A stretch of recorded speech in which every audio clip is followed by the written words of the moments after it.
Raulumbello, wanyeba ifakatisike. Raulumbello, ululatisi yapsika. Raulumbello, vafela mutetala. Raulumbello, kamatu fora malala. Nyapitsune ni wazane katufakatawo. Nifakataba yanga tuwazuna watawa.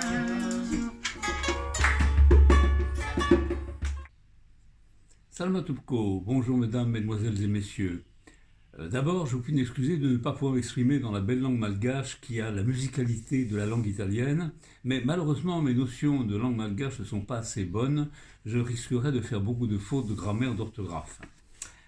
Alors, nous allons parler d'abord de l'opéra Iragas. Concernant l'opéra Iragas, j'ai peu de choses à ajouter à l'exposé de Madame Elvin Raolierisu, qui est Piragas elle-même, et directrice de la compagnie Tarkaramilson Bestigar Zanan. J'ai rien non plus à ajouter, vu tout ce qu'a pu dire d'intéressant le docteur Tsiki Rakutumav, directrice de l'identité culturelle du ministère de la Communication et de la Culture, qui a amené à terme les démarches pour faire aboutir le Iragas au patrimoine immatériel de l'UNESCO. Je mentionnerai juste quelques petits éléments complémentaires à leurs deux remarquables communications. Alors l'opéra Iragas, qu'est-ce que c'est dans les textes de ces chansons? En fait, ces chansons transmettent des messages relevant de ce qu'on appelle l'éducation populaire. Il apporte des conseils de vie, tels que mieux vaut aller à l'université qu'à la maternité, pour inciter les jeunes filles à éviter les grossesses non désirées. Il exprime aussi des invitations à limiter la consommation d'alcool, à être persévérant dans le travail, etc. Il exprime encore des suggestions pour éviter les confrontations et créer l'harmonie dans le couple, comme dans la chanson Boulawa Visé. L'Empiragas, dans ce domaine, prolonge le travail d'instruction assuré par les institutrices et les instituteurs, ou encore les recommandations des pasteurs et des médiums du Tchumba. Pendant les spectacles, il se réalise une osmose entre le public et les artistes. Tous sont du peuple malgache. Il y a là un élément que le verbe latin religare permet de comprendre. Religare, en latin, signifie en français relier. Et ce verbe forme la racine du mot religion. Toutes les religions du monde, l'hindouisme, le christianisme, le vaudou, etc., le judaïsme, relient des individus par un système de croyances, des rituels et autres. Et ces individus réunis communient, s'unissent, ce en un temps d'harmonie qui leur apporte un bienfait mental. Le docteur Freud a très bien défini le principe en ces termes. L'angoisse devant les dangers de la vie est apaisée. L'instauration d'un ordre éthique du monde assure que s'accomplisse l'exigence de justice, restée si souvent inaccomplie au sein de la civilisation humaine. Fin de citation. Assister à un spectacle d'opéra Iragas procure au spectateur un bienfait mental de même nature. De même, l'opéra Iragas relie public et artiste en un temps de communion laïque, non religieuse. C'est un moment durant lequel ce que le psychiatre et psychanalyste Hervé Hubert définit comme les douleurs du social dans le mental sont atténuées. Le Iragas est un vecteur de thérapie psychosociale. L'Empiragas, en ce domaine, prolonge le travail de tous les professionnels de la santé mentale. J'insisterai sur un point, les œuvres du Iragas sont pensées, écrites, après observation de la vie quotidienne du peuple malgache. Un exemple, la chanson que j'ai citée tout à l'heure, de Ramilison Bessillar, intitulée Boulawa Visé. En français, c'est sûr, il reviendra. Cette œuvre est très connue. Elle est reprise à la radio, elle est chantée sur scène, jusqu'en 2025 par le groupe Rossi. Le public la connaît par cœur, reprend le refrain. En 1995, lors d'une réunion entre mon ami Eli Rajonarisson, M. Ramilson Bessillar et moi, Eli avait demandé à Dadamil « Mais pourquoi avez-vous écrit cette chanson Boulawa Visé ?» Dadamil avait répondu ceci. « Il y avait une petite famille qui habitait non loin de chez moi, à la campagne. Le papa et la maman se sont disputés et séparés. Le papa est parti. La maman est restée avec les enfants à la maison. Ces enfants ont pleuré et leur maman leur disait « Ne soyez pas tristes, c'est sûr, papa, il reviendra. » C'est pour ça que j'écris cette chanson. Le kabar malgache s'inscrit dans un ensemble historique et mondial, puisque aujourd'hui, il s'agit de le situer dans un univers mondialisé. Je propose quelques pistes de réflexion en ce sens. Si l'on s'en réfère aux travaux de Ferdinand de Saussure, le kabar s'inscrit dans la linguistique en un registre de communication générale dans lequel le pickabar émet un message, le kabar, un message donc porteur de sens, et dont le but est de faire réfléchir les destinataires, les membres du public. Faire réfléchir, donc le kabar s'inscrit dans ce que le sociologue Pierre Bourdieu définit comme étant un moment de réflexivité. Ce colloque se poursuit par rapport à une idée d'univers mondialisé. Donc considérons quelques moments d'histoire mondiale de ce type de discours qu'est le kabar. Au Moyen-Orient, la Torah du judaïsme, l'Ancien Testament de la Bible, compte de nombreux kabars, notamment celui adressé par Moïse à tout Israël dans le désert. Je cite un extrait. « C'est le pays que je mets à votre disposition, le pays que Yahvé a juré à vos pères Abraham, Isaac et Jacob de leur donner, ainsi qu'à leur descendance après eux.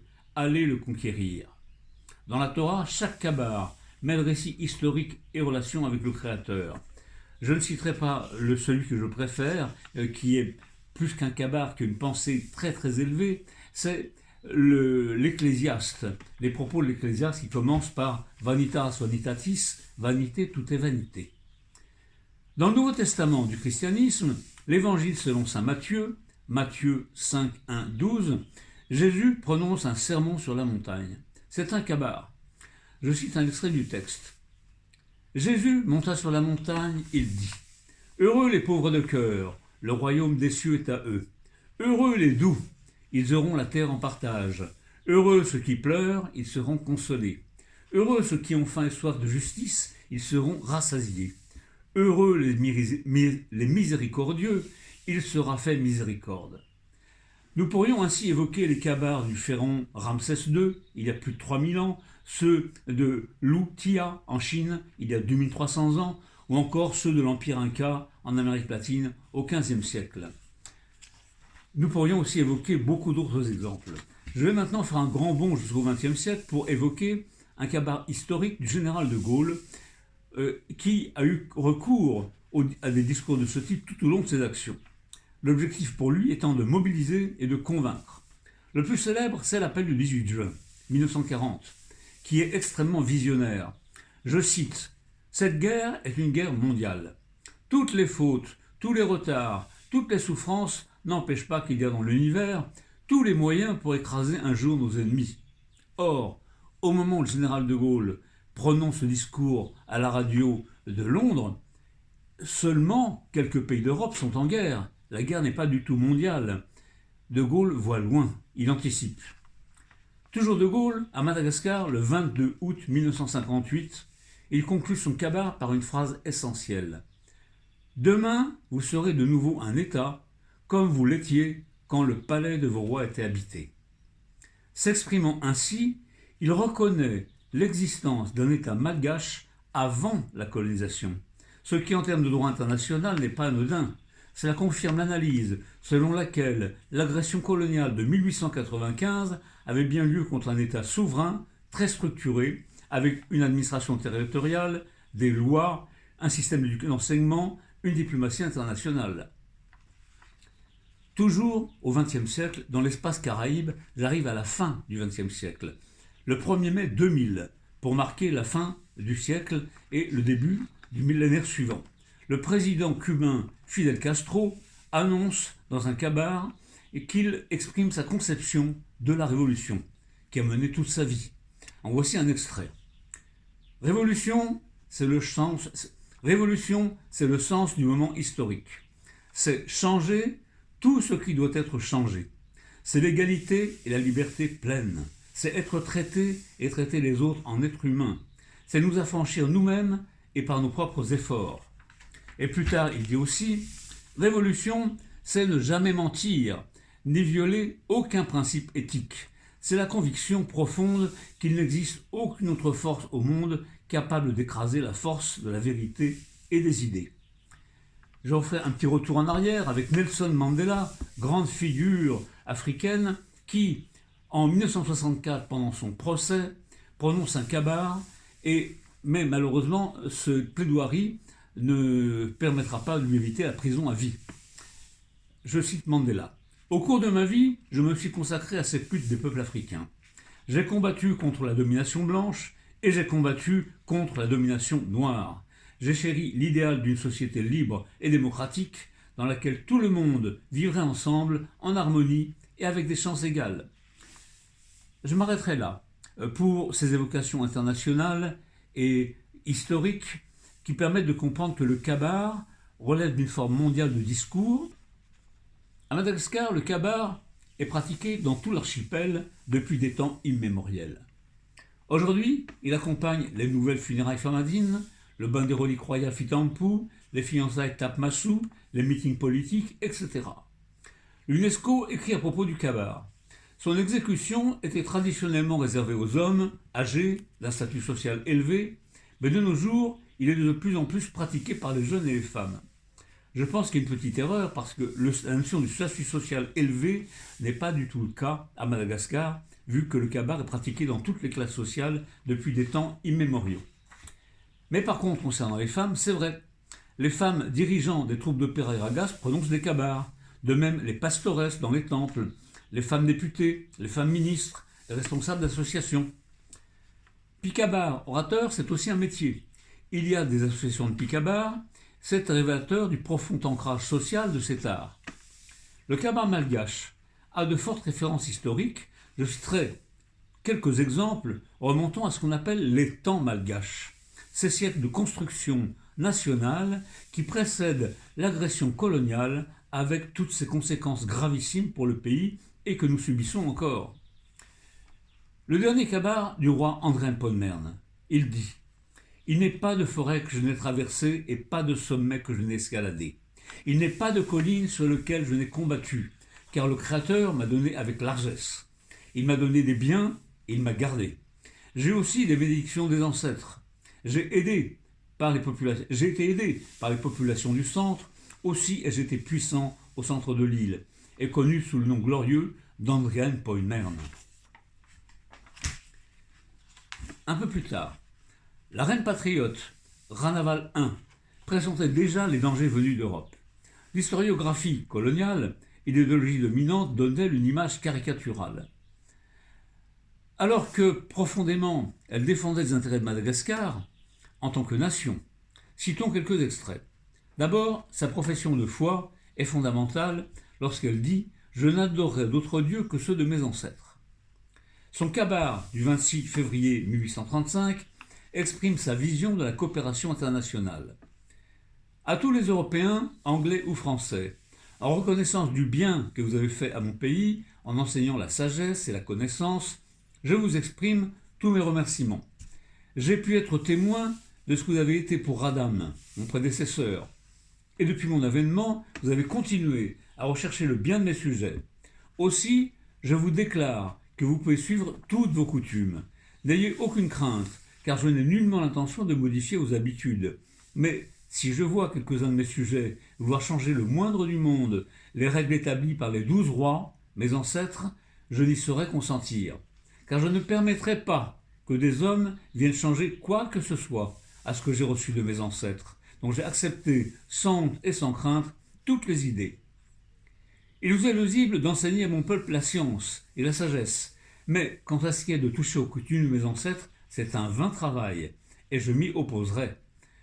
Cette reine, de ce fait, a été dénigrée par toute l'histoire coloniale et par, y compris, toute l'histoire actuelle néocoloniale. En 1886, la reine Ranaval III n'a que 25 ans. Elle a déjà compris l'enjeu de ce qu'on allait appeler plus tard la protection de l'environnement. Je la cite.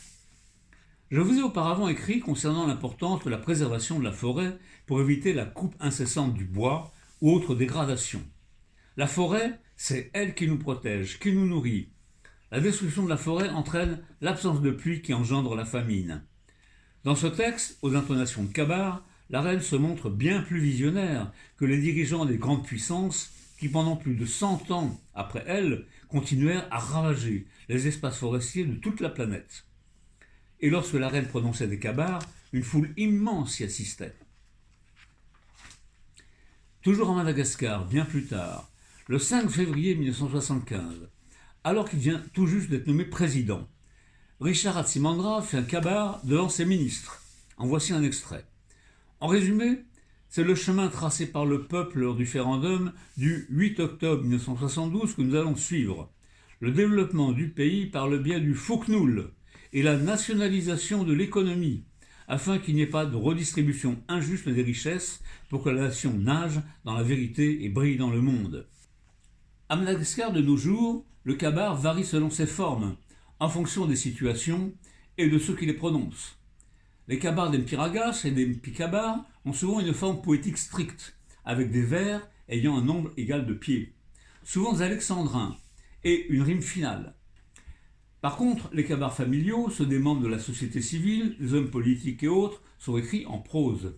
Il n'y a pas de rime. Et en chaque situation, les kabars diffusent des connaissances de la pensée, comme l'écrit le docteur Lacan, il n'est pas de savoir sans discours. On distingue souvent deux points de vue. Un point de vue selon lequel tout discours est kabar, c'est un peu le point de vue dominant à Madagascar.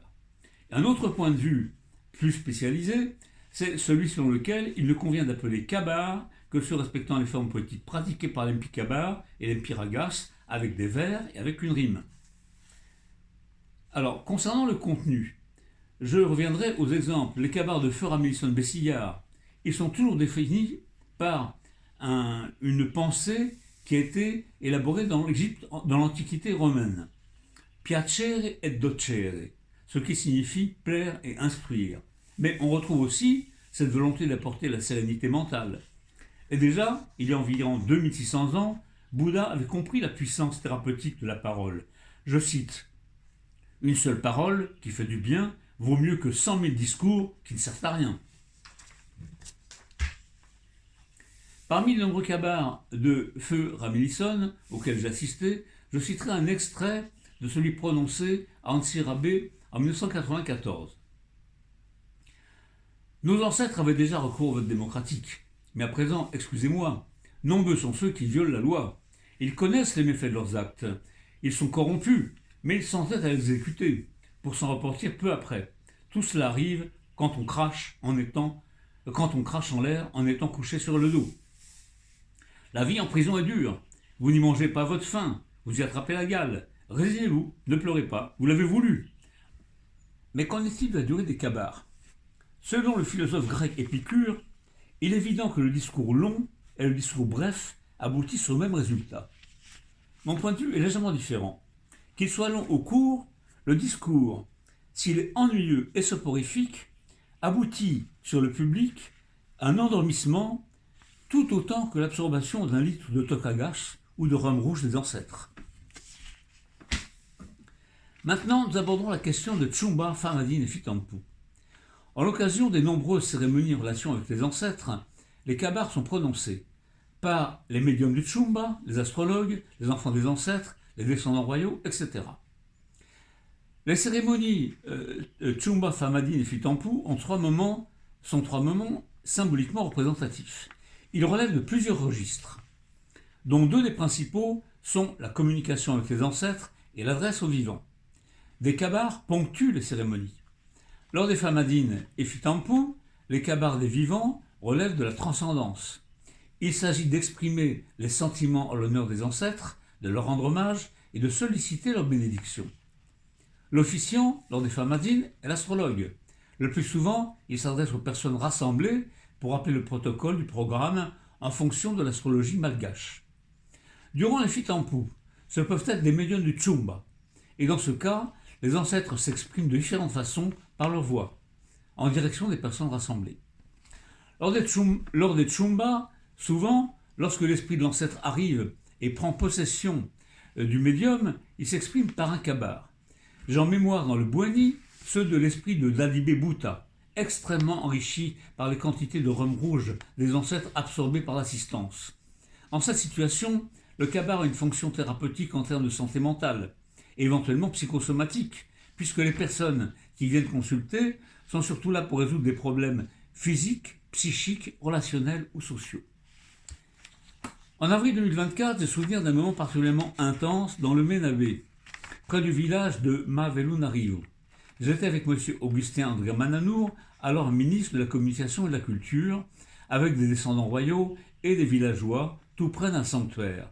Soudain, les chanteux se sont tus. La médium est entrée en transe, et par sa voix, l'esprit du roi Tuera nous a parlé.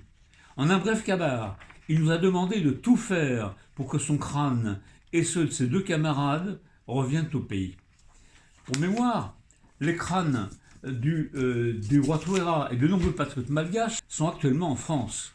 Ces personnalités ont été tuées sans jugement, assassinées, fusillées, décapitées par les forces d'invasion pendant l'agression coloniale. Petite digression dans mon exposé, n'y a-t-il pas lieu, en termes de santé mentale, de s'interroger sur celle de ceux qui ordonnaient de tels actes, décapiter des personnes et déporter leurs crânes à plus de 8000 km de là? Un acte relevant de pathologies sinistres, alliant perversion et cruauté, dont le but était, par un viol symbolique, de traumatiser le peuple malgache. L'histoire jugera.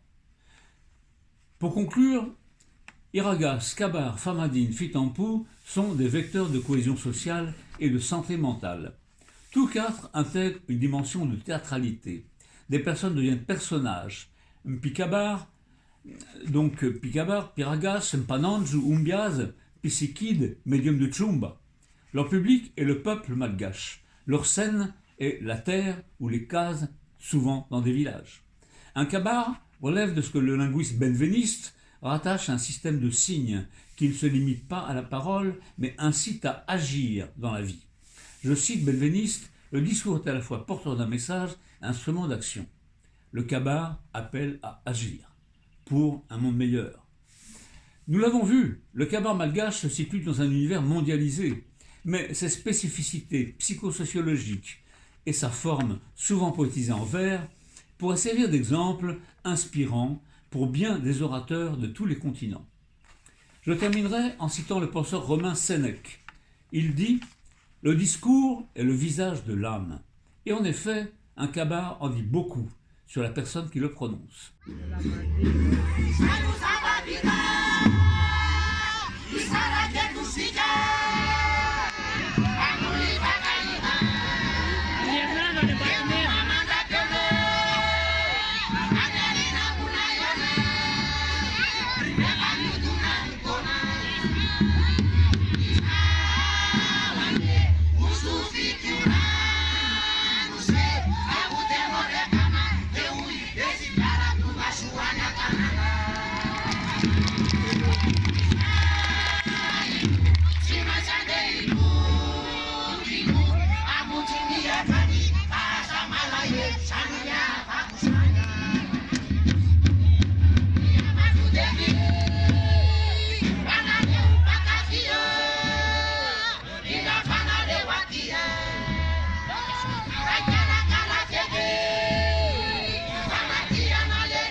Milana Pagong.